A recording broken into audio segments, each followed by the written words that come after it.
وہ 5ویں لڑکی تھی جو اس ہاسٹل سے غائب ہو رہی تھی۔ سارا حیران تھی کہ ان لڑکیوں کے گھر والے پولیس اسٹیشن میں رپورٹ کیوں نہیں لکھواتے۔ یہ ہاسٹل تقریباً 3 سال پہلے بنا تھا اور کافی سستا تھا، تمام سہولتوں کے ساتھ اس کی فیس بھی مناسب تھی۔ اسی وجہ سے زیادہ تر لڑکیاں اسی ہاسٹل کا انتخاب کرتی تھیں۔ جو لڑکیاں مڈل کلاس فیملی سے تعلق رکھتی تھیں وہ اسی ہاسٹل میں رہنے کے لیے آتی تھیں۔ لیکن پھر اچانک اس ہاسٹل کے بارے میں عجیب و غریب کہانیاں مشہور ہونے لگیں۔ کچھ لڑکیاں اسے آسیب زدہ قرار دینے لگیں۔ وہاں پر رہنے والی لڑکیوں کا کہنا تھا کہ اس ہاسٹل میں ایک لڑکی کا قتل ہوا تھا اور اب وہی لڑکی باقی تمام لڑکیوں کو آہستہ آہستہ کر کے مار رہی ہے۔ جن لڑکیوں نے اس لڑکی کی بات پر یقین کیا وہ یہ ہاسٹل چھوڑ کر چلی گئیں، لیکن جن لڑکیوں کے پاس دوسرا کوئی آپشن نہیں تھا، نہ ہی اتنے پیسے تھے کہ وہ دوسرے ہاسٹل جا سکیں، وہ مجبوراً یہیں پر رہنے لگیں۔ اس ہاسٹل میں آنے سے پہلے تک سارا اس قسم کی کوئی بھی کہانی نہیں جانتی تھی۔ وہ یہاں پر اپنی ایک کزن کے کہنے پر آئی تھی۔ اسے ابھی یہاں پر رہتے ہوئے چند ہی دن گزرے تھے کہ اچانک ایک لڑکی غائب ہو گئی۔ وارڈن نے کیمرہ چیک کیا، وہ لڑکی ہاسٹل کے اندر آتے ہوئے دکھائی دی تھی، لیکن پھر کسی نے اسے باہر جاتے ہوئے نہیں دیکھا اور نہ ہی اس کی فوٹیج کیمرے میں ملی۔ آخر وہ لڑکی گئی کہاں؟ اس واقعے کے بعد ہاسٹل کی لڑکیاں مزید خوفزدہ ہو گئیں۔ اب کوئی بھی لڑکی رات کو اکیلی باہر نہیں نکلتی تھی۔ چاندنی، تمہیں کیا لگتا ہے اس سب کے پیچھے کون ہے؟ مجھے تو 100% یقین ہے کہ یہ سب کچھ وارڈن کروا رہی ہے۔ مجھے پہلے سے ہی اس کی حرکتیں مشکوک لگتی تھیں۔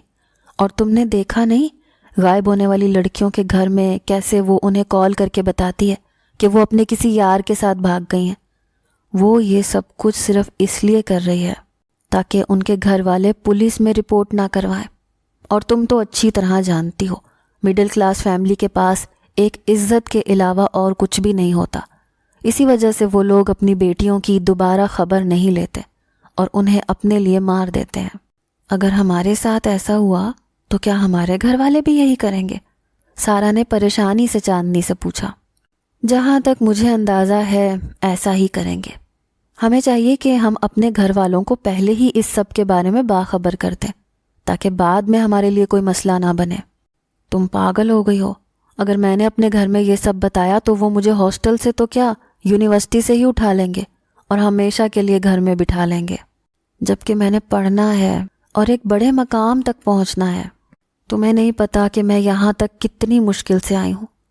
مجھے اسی وقت سمجھ جانا چاہیے تھا کہ یہاں پر کوئی مسئلہ ہے جب یہ وارڈن ایک ساتھ ہی 6 مہینوں کی فیس لے رہی تھی۔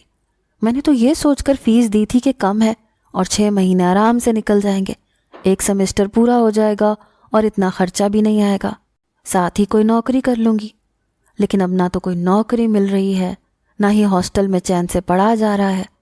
مجھے تو لگتا ہے کہ پہلے سیمسٹر کا رزلٹ ہی مجھے لے ڈبوئے گا۔ صحیح کہہ رہی ہو، میرے ساتھ بھی ایسے ہی ہوا تھا، چاندنی نے مسکین سا منہ بناتے ہوئے کہا۔ ابھی بس میرا یہاں پر آخری مہینہ پورا ہو جائے، اگلے مہینے میں یہاں سے چلی جاؤں گی، بس تب تک مجھے کوئی غائب نہ کرے۔ فکر مت کرو، تمہیں کسی نے غائب کر کے اپنا ہی نقصان کرنا ہے، سارا نے ہنستے ہوئے کہا، جبکہ چاندنی برا سا منہ بنا کے رہ گئی۔ رات کو سارا اپنے بستر پر سونے کی کوشش کر رہی تھی، لیکن نیند اس کی آنکھوں سے کوسوں دور تھی۔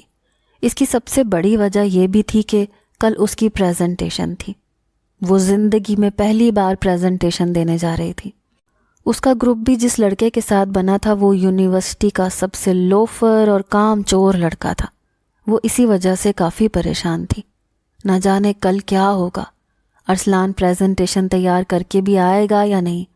کہیں ایسا نہ ہو کہ اس کی وجہ سے میرے سارے نمبر چلے جائیں اور میری اسکالرشپ خراب ہو جائے۔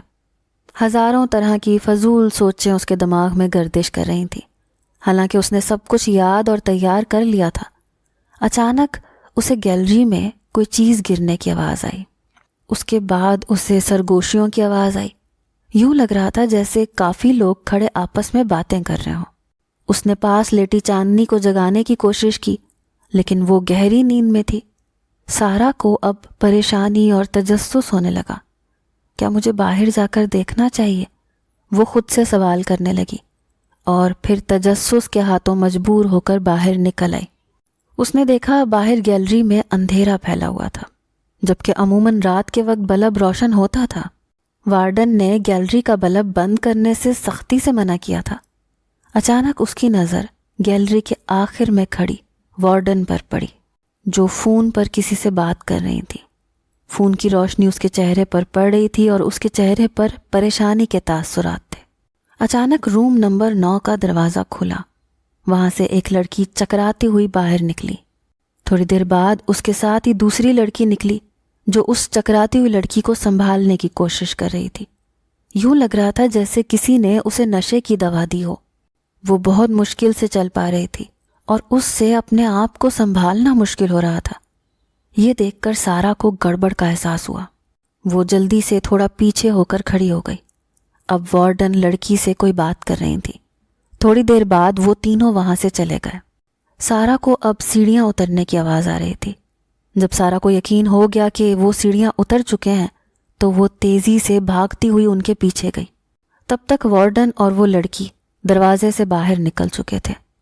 تھوڑی دیر بعد سارا کو گاڑی چلنے کی آواز آئی۔ وہ جو کوئی بھی تھا اس لڑکی کو یہاں سے لے کر جا چکا تھا۔ سارا کو اب یقین ہو چکا تھا کہ یہ سب کچھ وارڈن کروا رہی ہے۔ اب اس نے کسی طرح سے وارڈن کو پولیس کے حوالے کرنا تھا۔ وہ وہیں کھڑی گہری سوچ میں ڈوبی ہوئی تھی جب اسے اپنے پیچھے کسی کی موجودگی کا احساس ہوا۔ اس نے ڈرتے ڈرتے پیچھے مڑ کر دیکھا تو وہاں پر وارڈن کھڑی تھی۔ وہ اس قدر اپنی سوچ میں گم تھی کہ اسے پتہ ہی نہ چلا کب وارڈن سیڑھیاں چڑھ کر اوپر آئی۔ تم یہاں پر اس وقت کیا کر رہی ہو؟ وارڈن نے اسے کرخت لہجے میں پوچھا۔ سارا کا دل کیا کہ وارڈن کے منہ پر اس کا پول کھول دے، لیکن اس میں اس کا اپنا ہی نقصان تھا۔ مجھے نیند نہیں آ رہی تھی، اس لیے چہل قدمی کرنے کے لیے باہر آ گئی، سارا نے عام سے لہجے میں جواب دیا۔ لگتا ہے تمہیں اپنی جان عزیز نہیں ہے۔ میں نے تم لڑکیوں کو پہلے ہی اچھی طرح سمجھا دیا تھا کہ اپنے کمرے سے باہر نہیں نکلا کرو، لیکن لگتا ہے کہ تمہیں مرنے کا کچھ زیادہ ہی شوق ہے۔ اب میں کیا کر سکتی ہوں؟ یہ کہہ کر وارڈن وہاں سے چلی گئی، جبکہ سارا نفرت سے اس کی پشت کو گھورنے لگی، سوچنے لگی کہ یہ کس قدر سنگ دل عورت ہے۔ اب سارا سوچ رہی تھی کہ وہ کس طرح سے وارڈن کی حقیقت سب کے سامنے لے کر آئے، کیونکہ وہ اکیلے یہ کام سر انجام نہیں دے سکتی تھی۔ اسے اپنے ساتھ کسی اور کی مدد کی بھی ضرورت تھی۔ اس نے فیصلہ کیا کہ وہ چاندنی کو اپنے اعتماد میں لے گی اور اسے ساری بات بتائے گی۔ اگلی صبح اس نے چاندنی کو سب کچھ بتا دیا۔ اس کی بات سن کر چاندنی پرسوچ نظروں سے سارا کو دیکھنے لگی، اور پھر تھوڑی دیر بعد اس کی آواز گونجی، دیکھا، میں نے تمہیں کہا نہیں تھا کہ یہ وارڈن ہی سارے فساد کی جڑ ہے؟ ہاں، تم نے مجھے بتایا تھا، اور اب مجھے تمہاری بات پر یقین آ چکا ہے، لیکن اب مجھے یہ بتاؤ کہ کرنا کیا ہے؟ فی الحال ہم انتظار کریں گے۔ جب تک ہمیں کوئی ٹھوس ثبوت نہیں مل جاتا تب تک ہم کوئی بھی قدم نہیں اٹھا سکتے۔ کل رات کا واقعہ وارڈن کو سزا دلوانے کے لیے کافی نہیں ہے۔ وارڈن ہماری سوچ سے بھی زیادہ چالاک ہے۔ ہمیں اب اس کے خلاف ثبوت اکٹھے کرنے ہوں گے۔ اچانک سارا کی نظر گھڑی پر پڑی، جہاں پر صبح کے 7 بج رہے تھے۔ اسے آج جلدی یونیورسٹی جانا تھا۔ وہ تیزی سے یونیورسٹی کے لیے تیار ہونے لگی۔ دونوں نے اس بارے میں رات کے وقت بات کرنے کا فیصلہ کیا۔ سارا سوچ رہی تھی کہ اس کی پریزنٹیشن بہت ہی بری ہوگی۔ وہ ارسلان کی وجہ سے آج لازماً فیل ہوگی، لیکن ایسا کچھ بھی نہیں ہوا، بلکہ پوری کلاس میں سب سے زیادہ نمبر سارا کے ہی گروپ کو ملے تھے۔ وہ ارسلان کو نالائق اور نکما سمجھ رہی تھی، لیکن وہ اس کی سوچ سے بھی زیادہ ذہین تھا، اور یہ بات اس کی پوری کلاس کو آج ہی پتہ چلی تھی۔ وہ خوشی خوشی گھر جانے کے لیے نکل رہی تھی جب ارسلان کے روکنے پر رک گئی۔ ارسلان کا سانس بری طرح سے پھولا ہوا تھا، یوں لگ رہا تھا کہ وہ کافی دیر سے اس کے پیچھے بھاگتا ہوا آ رہا ہو۔ سانس بحال کرنے کے بعد وہ سارا سے اس کی خیریت دریافت کرنے لگا، پھر ادھر ادھر کی باتیں کرنے لگا۔ وہ یوں برتاؤ کر رہا تھا جیسے وہ اور سارا کافی عرصے سے ایک دوسرے کو جانتے ہوں، اور اس سے دوستی کی پیشکش کر دی۔ سارا کا پارا ہائی ہو گیا۔ وہ کافی دیر سے اسے اس لیے برداشت کر رہی تھی کیونکہ اس کی وجہ سے سارا کی پریزنٹیشن کافی اچھی ہو گئی تھی۔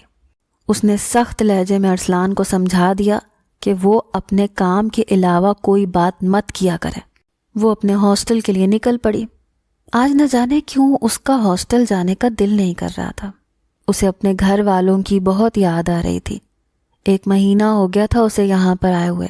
اس 1 مہینے میں وہ ایک بار بھی اپنے گھر والوں سے ملنے کے لیے نہیں گئی تھی۔ دوسری طرف ارسلان پر سارا کے سخت لہجے کا ذرا اثر نہیں ہوا۔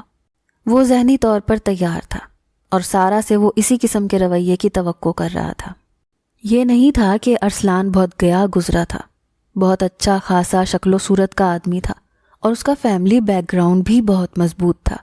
اس کی ڈیشنگ پرسنالٹی کی وجہ سے تمام لڑکیاں اس پر مرتی تھیں، لیکن اس کی بدماشی، گنڈا گردی اور لوفرانہ انداز سارا کو بالکل بھی پسند نہیں تھا۔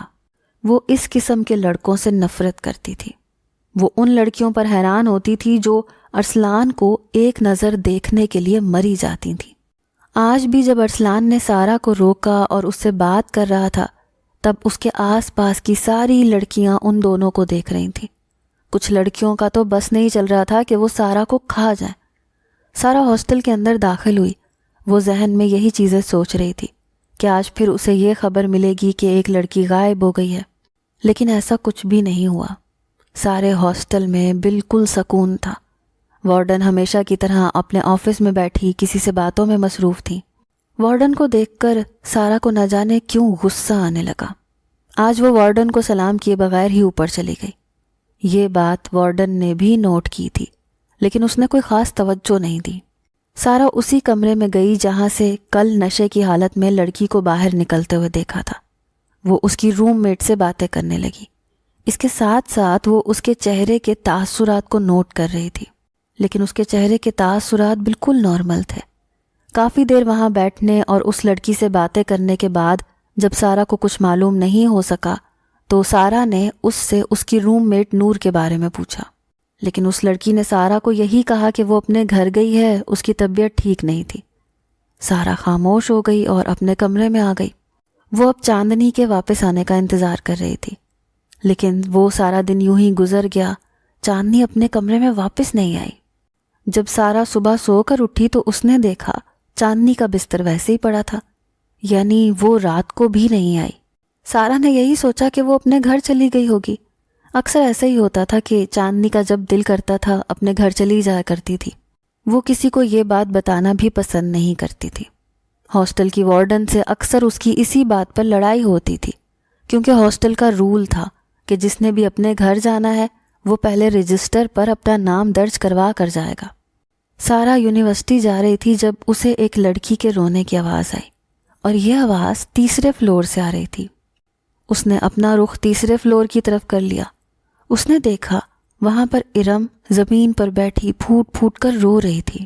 دراصل اس کی بہن رات کو اچانک غائب ہو گئی تھی۔ اس نے ہر جگہ فون کروا کر پتہ کر لیا تھا، لیکن اس کی بہن کسی کے پاس نہیں گئی تھی۔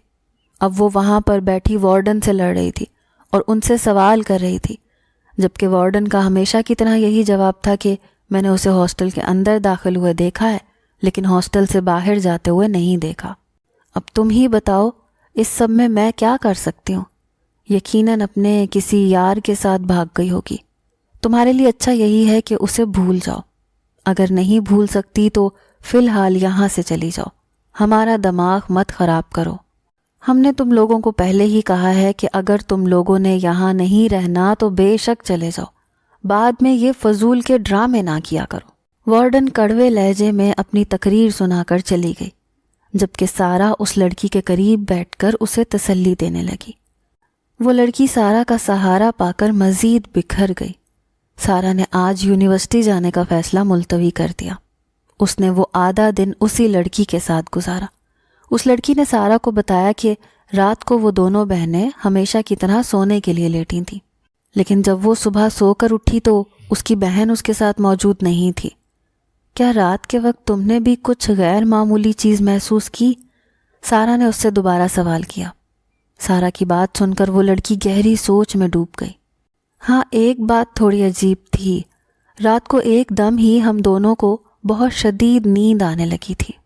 کیا مطلب اس بات کا؟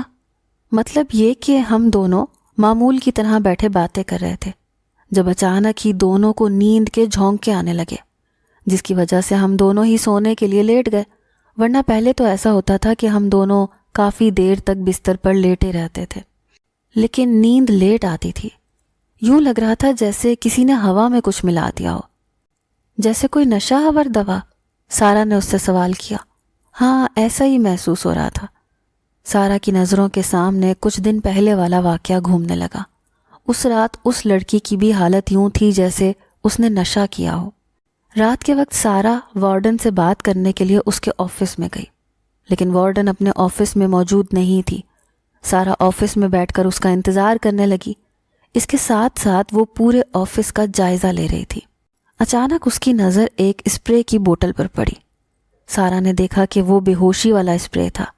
یقیناً یہی اسپرے پرسوں کی رات کو استعمال کیا گیا تھا، اور یہی اسپرے اس نے کل کی رات استعمال کیا تھا۔ لیکن پرسوں جو لڑکی غائب ہوئی تھی اس کے بارے میں کسی نے کوئی بھی بات نہیں کی، جبکہ کل جو لڑکی غائب ہوئی تھی صرف اسی کے بارے میں سب کو بتایا گیا تھا۔ یقیناً ہاسٹل کی لڑکیاں بھی وارڈن کے ساتھ ملی ہوئی تھیں، اسی لیے اس کے لیے یہ سب آسان تھا۔ اس دن کے بعد چاندنی نے اس سے وارڈن کے بارے میں کوئی بھی بات نہیں کی۔ دوسری طرف ارسلان نے سارا کو گھما کے رکھ دیا تھا۔ سارا یونیورسٹی میں جہاں بھی موجود ہوتی، ارسلان اس کے آس پاس گھومنے لگتا، اس سے باتیں کرنے کی کوشش کرتا۔ سارا نے 2-3 بار اسے اچھی خاصی باتیں بھی سنائیں، لیکن اس کی باتوں کا کوئی فرق نہ پڑا، بلکہ وہ تو اس کے پیچھے اور دیوانہ ہو گیا۔ سارا ارسلان کی زندگی میں آنے والی وہ پہلی لڑکی تھی جو ارسلان کی طرف مائل نہیں ہوئی تھی، ورنہ ارسلان نے جب سے ہوش سنبھالا تھا اپنے آگے پیچھے لڑکیوں کا جھرمٹ دیکھا تھا۔ جب ارسلان نے دیکھا کہ سارا اس میں کوئی انٹرسٹ شو نہیں کر رہی تو اسے حیرانگی ہوئی، اس کے ساتھ ساتھ اسے غصہ بھی آنے لگا۔ اور پھر تھوڑے ہی عرصے کے بعد ارسلان کو سارا کی نیچر کا اندازہ ہو گیا۔ سارا اپنے آپ میں اپنے تک محدود رہنے والی لڑکی تھی، اس کی اپنے علاوہ کسی سے کوئی دلچسپی نہیں تھی۔ ارسلان نے دیکھا تھا کہ اس کی کلاس کی لڑکیوں کے ساتھ بھی کوئی خاص دوستی نہیں تھی، وہ انجان لوگوں سے زیادہ بات چیت نہیں کرتی تھی، نہ ہی ان کے ساتھ گھلتی ملتی تھی۔ بلا شبہ ارسلان خود 1000 لڑکیوں سے دوستی کر چکا تھا اور کئی لڑکیوں سے چکر چلا چکا تھا، لیکن اسے اپنے لیے ایک شریف اور ایک ایسی لڑکی چاہیے تھی جس نے زندگی میں کبھی بھی کسی لڑکے سے کوئی بات نہیں کی ہو، اور یہ لڑکی اسے سارا کی صورت میں مل رہی تھی۔ اس لیے وہ سارا کو پانے کے جتن کرنے لگا۔ آہستہ آہستہ وہ سارا کو پسند کرنے لگا۔ سارا کی معصومیت اسے بھانے لگی۔ وہ پہلے سوچ رہا تھا کہ وہ سارا کو اپنے جال میں پھنسائے گا، پھر اس کے ساتھ وقت گزار کر اسے چھوڑ دے گا، لیکن تھوڑے ہی عرصے میں اسے یہ اندازہ ہو گیا کہ وہ سارا کو اپنا دل دے بیٹھا ہے، اور ایک دن اس نے سارا کو روک کر اسے اپنے دل کا حال بتا دیا۔ اس کی بات کو سارا نے تحمل سے سنا، اور پھر اس نے نہایت ہی مناسب الفاظ میں سمجھا دیا کہ وہ یہاں پر پڑھنے کے لیے آتی ہے۔ وہ اپنے آپ کو ان محبت کے چکروں میں ڈال کر اپنی زندگی کو خراب نہیں کر سکتی۔ اگر ارسلان اس میں واقعی انٹرسٹڈ ہے اور اس سے واقعی محبت کرتا ہے تو وہ 3 سال اس کا انتظار کرے۔ جب تک اس کی ڈگری مکمل نہیں ہو جاتی تب تک وہ اس سے کسی قسم کا کوئی تعلق نہیں رکھ سکتی۔ سارا کو لگ رہا تھا کہ یوں ارسلان اس کا پیچھا چھوڑ دے گا، کوئی پاگل ہی ہوگا جو کسی کا اتنا زیادہ انتظار کرے، لیکن یہاں پر سارا غلط ثابت ہوئی۔ ارسلان نے خاموشی سے اس کی بات مان لی اور اسے تنگ کرنا چھوڑ دیا۔ اس دوران سارا نے ارسلان سے یہ بھی وعدہ لیا تھا کہ وہ کسی اور سے تعلق نہیں رکھے گی، اور نہ ہی اس دوران وہ کسی اور سے شادی کرے گی، کیونکہ ارسلان صرف اور صرف اسی کے کہنے پر رکا ہوا ہے۔ سارا نے ارسلان کو وعدہ دے دیا۔ اس دن کے بعد سارا نہ چاہتے ہوئے بھی ارسلان کے بارے میں سوچنے لگی، اور پھر آہستہ آہستہ اسے بھی ارسلان سے محبت ہونے لگی۔ پہلے وہ اس سے بالکل بھی بات نہیں کرتی تھی، نہ ہی ارسلان کو اس چیز کی اجازت تھی کہ وہ اس سے کوئی بات کرے، لیکن پھر آہستہ آہستہ دونوں میں تھوڑی تھوڑی بات ہونے لگی، اور پھر دونوں میں نمبروں کا تبادلہ ہوا۔ اب وہ اکثر رات کو سونے سے پہلے ارسلان سے بات کرتی تھی اور اسے سارے دن کا حال سناتی تھی۔ اس کے لیے یہ سب کچھ نیا تھا اور پہلا تجربہ تھا، جبکہ ارسلان کے لیے یہ سب عام سی بات تھی۔ دونوں کے فائنل قریب آ رہے تھے۔ سارا نے فائنل کے بعد یہی نوکری کرنے کا سوچا تھا، کیونکہ اگر وہ گھر جاتی تو اس کا ارسلان سے ہر قسم کا رابطہ ختم ہو جاتا، جبکہ اب وہ یہ سب کچھ برداشت نہیں کر سکتی تھی۔ دوسری طرف اس سارے عرصے میں مزید 5 لڑکیاں غائب ہو چکی تھیں، لیکن ابھی تک سارا کو وارڈن کے خلاف کوئی بھی ثبوت نہیں ملا تھا۔ اس کے بعد بھی ایک رات اس نے وارڈن کو یوں ہی ایک لڑکی کو باہر لے جاتے ہوئے دیکھا تھا۔ اب اس نے ارسلان سے اس بارے میں بات کرنے کا فیصلہ کیا، لیکن وہ ارسلان کے رد عمل سے بھی گھبرا رہی تھی، کیونکہ ارسلان نے پہلے ہی دن اسے یہ بات اچھی طرح باور کروائی تھی کہ اگر اسے کسی بھی قسم کا کوئی مسئلہ ہو تو وہ ارسلان سے مدد کے لیے کہہ سکتی ہے۔ ابھی اگر وہ ارسلان کو بتاتی تو ارسلان اس پر غصہ کرتا اور اس سے ناراض ہوتا کہ وہ اتنا عرصہ اسے بتائے بغیر یوں ہی رہ رہی تھی، لیکن اب اس کے پاس اور کوئی بھی چارہ نہیں تھا۔ اس رات وہ معمول کے مطابق ارسلان سے بات کر رہی تھی، جب اس نے ارسلان سے کہا کہ اگر تم مجھ سے ناراض نہ ہو تو میں نے تمہیں ایک بہت ضروری بات بتانی ہے۔ اس کی بات سن کر ارسلان سنجیدہ ہو گیا، اور پھر سارا نے اسے پہلے دن سے لے کر اب تک کی ساری کہانی بتا دی کہ کیسے ان کے ہاسٹل سے لڑکیاں غائب ہو رہی ہیں، اور پھر جب لڑکیوں کے والدین سوال کرنے آتے ہیں تو وارڈن انہیں کہہ دیتی ہے کہ آپ کی لڑکیاں کسی کے ساتھ بھاگ گئی ہیں۔ اس نے خود وارڈن کو کئی لڑکیوں کو لے جاتے ہوئے دیکھا ہے۔ ان لڑکیوں کی حالت ایسے ہوتی ہے جیسے انہوں نے نشہ کیا ہو، اور وارڈن کے آفس میں وہ نشے کا اسپرے بھی دیکھ چکی ہے۔ اس کی بات سن کر ارسلان پریشان ہو گیا۔ اسے اب سارا کی فکر ہونے لگی کہ کہیں ایسا نہ ہو کہ سارا کو کسی قسم کا کوئی نقصان پہنچ جائے۔ اس نے سارا کو فوراً اس ہاسٹل سے نکلنے کے لیے کہا، لیکن سارا نے اسے اپنی مجبوری بتائی کہ اس نے ہاسٹل کی فیس دے دی ہے اور اب وہ یہاں سے نہیں نکل سکتی، نہ ہی اس کے پاس اتنے پیسے ہیں کہ وہ کسی اور ہاسٹل میں جا کر داخلہ لے سکے۔ ارسلان نے اسے کہا کہ پیسوں کی تم فکر مت کرو، بس تم کسی بھی طرح سے وہاں سے نکلو۔ لیکن اب خود سارا یہاں سے نکلنا نہیں چاہتی تھی۔ اس نے فیصلہ کیا تھا کہ جب تک وہ وارڈن کو سزا نہیں دلوائے گی تب تک وہ یہاں سے نہیں جائے گی۔ دوسری طرف چاندنی اب کئی دن غائب رہنے لگی۔ اس نے چاندنی سے اس بارے میں پوچھا تو چاندنی نے اسے بتایا کہ شہر میں اس کے ماموں ہیں، وہ کافی بیمار رہتے ہیں، ان کی اپنی کوئی اولاد نہیں ہے اور مومانی میں اتنی ہمت نہیں ہوتی کہ وہ ان کا خیال بھی رکھیں، گھر کے کام بھی کریں۔ اسی وجہ سے اب وہ اکثر ماموں کے گھر چلی جاتی ہے، مومانی کا کام میں ہاتھ بٹاتی ہے۔ سارا نے دوبارہ چاندنی سے وارڈن کے معاملے کے بارے میں بات کی تو چاندنی نے اسے تسلی دی، کہا کہ فکر مت کرو، مجھے ان سب چیزوں سے فارغ ہونے دو، پھر ہم دونوں مل کر یہ مسئلہ حل کرتے ہیں۔ سارا خاموش ہو گئی اور چاندنی کے فارغ ہونے کا انتظار کرنے لگی۔ اس دوران اس کی ارسلان سے 2 دفعہ لڑائی ہو چکی تھی۔ ارسلان اس سے ہر صورت میں وہ ہاسٹل چھوڑنے کے لیے کہہ رہا تھا، لیکن وہ ارسلان کی بات نہیں مان سکتی تھی، نہ ہی وہ ارسلان کا احسان لینا چاہتی تھی۔ ان دنوں وہ کافی غصے میں رہنے لگے تھے۔ وہ آتے جاتے وارڈن کو ایسی نظروں سے گھورتی جیسے اسے زندہ نگل جائے گی۔ اس رات بھی وہ کمرے میں اکیلی تھی، چاندنی وہاں پر موجود نہیں تھی۔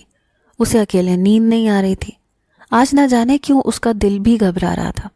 وہ اپنے کمرے سے اٹھی اور اپنی ایک جاننے والی کے کمرے میں چلی گئی۔ اس کی روم میٹ بھی کافی دنوں سے اپنے گھر گئی ہوئی تھی، اس وجہ سے وہ بھی اکیلی تھی۔ اس نے اسی کے ساتھ سونے کا فیصلہ کیا۔ رات کو کافی دیر تک وہ دونوں باتیں کرتی رہیں۔ اچانک سارا کو اپنا بیگ یاد آیا جو وہ اپنے کمرے میں ہی چھوڑ آئی تھی۔ سارا بیگ اٹھانے کے لیے اپنے کمرے میں جا رہی تھی جب اس نے اپنے کمرے سے کسی کو نکلتے ہوئے دیکھا۔ وہ جلدی سے سائڈ پر ہو کر کھڑی ہو گئی۔ وہ کوئی لڑکی تھی جو اس کے کمرے سے نکل رہی تھی۔ اس نے کالے رنگ کا عبایا پہنا ہوا تھا، جبکہ ہاتھ میں اس نے وہی نشے کی اسپرے اٹھا رکھی تھی۔ تھوڑی دیر میں ہی سارا کو ساری بات سمجھ میں آ گئی۔ وہ لڑکی تھوڑی دیر بعد سیڑھیوں کی طرف چلی گئی اور موبائل نکال کر کسی کو کال کرنے لگی۔ سارا احتیاط سے اس کے پیچھے گئی اور تھوڑے ہی فاصلے پر دیوار کے ساتھ لگ کر کھڑی ہو گئی۔ اس طرف کمرے ہی کمرے تھے۔ وہ کمرے خالی ہی تھے کیونکہ وہاں کی لڑکیاں اپنے گھروں کو گئی ہوئی تھیں۔ سارا نے اپنا موبائل نکالا اور ریکارڈنگ آن کر دی۔ تھوڑی دیر بعد اس لڑکی کی آواز سارا کے کانوں میں گونجی۔ اس کی آواز سن کر سارا کو اپنے کانوں پر یقین نہیں آیا، کیونکہ وہ چاندنی کی آواز تھی۔ چاندنی کسی سے فون پر کہہ رہی تھی کہ میں نے سارا کے کمرے میں اسپرے کر دیا ہے، تھوڑی ہی دیر کے بعد وہ بے ہوش ہو جائے گی، پھر تم آ کر اسے اپنے کمرے میں لے جانا۔ تب سارا پر ایک اور راز آشکار ہوا۔ کہ اس کام میں صرف اکیلی وارڈن ہی ملوث نہیں تھی بلکہ اصل کھلاڑی چاندنی تھی۔ وارڈن مجبور تھی اور چاندنی کے کہنے پر یہ سب کچھ کر رہی تھی۔ دوسری طرف سارا کا جسم پسینے میں شرابور تھا، وہ خوف سے کانپ رہی تھی۔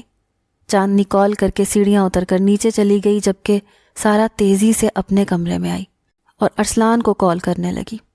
اس نے ارسلان کو کال کر کے ساری بات بتا دی اور پولیس کے ساتھ اسے یہاں پر آنے کے لیے کہا۔ ارسلان نے اسے تسلی دی اور کہا کہ وہ اس کے ساتھ کال پر ہی رہے۔ تھوڑی دیر بعد سارا کو ہاسٹل کے باہر پولیس کی گاڑیوں کی آواز سنائی دی۔ دوسری طرف چاندنی نے جب یہ آواز سنی تو وہ پریشان ہو گئی۔ اس کی پریشانی میں اضافہ تب ہوا جب پولیس ہاسٹل کے اندر داخل ہو گئی اور آتے ساتھ ہی ان سے تفتیش کرنے لگی۔ تھوڑی دیر بعد سارا وہاں پر آ گئی۔ سارا نے آ کر وہ ریکارڈنگ ان کے حوالے کر دی جہاں پر چاندنی کسی سے بات کر رہی تھی اور لڑکی بھیجنے کے بارے میں کیا کہہ رہی تھی۔ پولیس نے نہ صرف وارڈن کو بلکہ چاندنی کو بھی گرفتار کر لیا اور ہاسٹل کو سیل کر دیا گیا۔ 2 ہی دنوں میں اس نے چاندنی اور وارڈن سے سب کچھ سچ اگلوا لیا۔ چاندنی یہاں سے لڑکیوں کو غائب کرتی تھی، پھر ان کو آگے اسمگل کر دیتی تھی۔ جن لڑکیوں کے ماں باپ کو وارڈن یہ کہہ دیتی تھی کہ وہ اپنے یار کے ساتھ بھاگ گئی ہیں، چاندنی ان کو اس چیز کی گواہی دیتی تھی۔ وہ اپنے آپ کو گمشدہ لڑکیوں کی دوست کہتی تھی اور پھر اپنے پاس سے جھوٹی کہانیاں بنا کر ان کے والدین کو سنا دیتی تھی کہ وہ کس طرح سے لڑکوں کی محبت میں گرفتار تھیں۔ سارا کو ابھی تک یقین نہیں آ رہا تھا کہ یہ سب کچھ چاندنی نے کیا ہے۔ وہ چاندنی کو ایک بہت ہی اچھی لڑکی سمجھتی تھی اور اس پر آنکھیں بند کر کے یقین کرتی تھی۔ اس دن کے بعد سارا کو یہ بات سمجھ میں آ گئی کہ جو جیسا دکھتا ہے وہ ویسا نہیں ہوتا۔ اس کے بعد سارا دوسرے ہاسٹل میں شفٹ ہو گئی۔ تھوڑے عرصے کے بعد اسے ایک جاب مل گئی جس سے اس کا اچھا نظام چلنے لگا۔ اس دوران ارسلان اس کے ساتھ رہا۔